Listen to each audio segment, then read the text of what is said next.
Okay, so let's get right into it. Have you ever thought about the idea that a person, not a painting, not some statue, but an actual human being, could be a work of art? It's a huge idea, right? One that totally flipped modern art on its head. And usually, when we talk about this, one famous name always comes up. You know, the guy with the hat. But what if that's not really where the story begins? And there he is.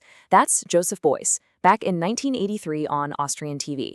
Someone asks him a pretty simple question about his famous felt hat, and boom, he drops this absolute bombshell. The art world pretty much lost its mind. But, what was he really getting at with this? So let's break down Beuys' big idea.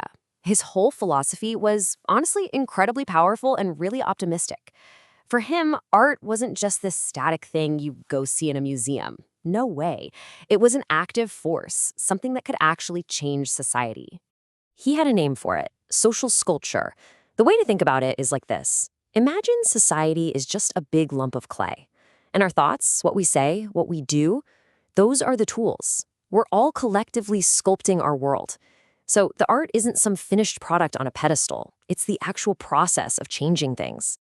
And here's the key takeaway from Beuys. He believed every single person is an artist. Now, he didn't mean we should all pick up a paintbrush. He meant we're artists when we participate, when we get involved, when we act. His entire philosophy is built around this idea of creative action. So that sounds pretty final, doesn't it? Case closed, Beuys figured it all out. But history's never quite that neat and tidy. What if I told you this whole idea started way earlier? And what if it came from a totally different and maybe even more radical point of view, one that wasn't about doing anything at all? Because we're about to introduce you to the artist who I think was the true pioneer here. Someone who took this idea to its absolute limit, years and years before Beuys was even a major solo artist. His name is Timm Ulrichs. You might not know him like you know Beuys. He's definitely the underestimated hero of this story. But his take on this whole thing, well, it was arguably way more profound and, as you're about to see, scarily prophetic. And here's the proof. I mean, look at this timeline. You can't argue with the dates. We're talking 1961. That's more than 20 years before Beuys made his famous statement on TV. 20 years. That's when Timm Ulrich came out with his own declaration. And what did he say? Just 3 simple words. First living artwork. Think about how bold that is. This wasn't some philosophical theory or a suggestion. It was a declaration, a fact. He wasn't saying a person could become art through their actions. He was saying, nope, I am art right now. And, this is way more than just a who got there first argument. The difference between what Beuys was saying and what Ulrichs was saying, well, it points to a huge philosophical disagreement about what it even means for a person to be a work of art. Okay, so let's really get into the weeds here because this is fascinating. For Beuys, it's all about action. You become art by doing things. You're the creator. But for Ulrichs, it's about existence. You are art just by being. Your existence itself is the finished masterpiece. It's really the difference between art as a verb, an action, and art as a noun, a state of being. Now, I know this might all sound like some super abstract, artsy debate, but Ulrich's idea, it turned out to be so much more than that. It was basically a prophecy, a stunningly accurate prediction of right now. He called it Taut Kunst, or total art.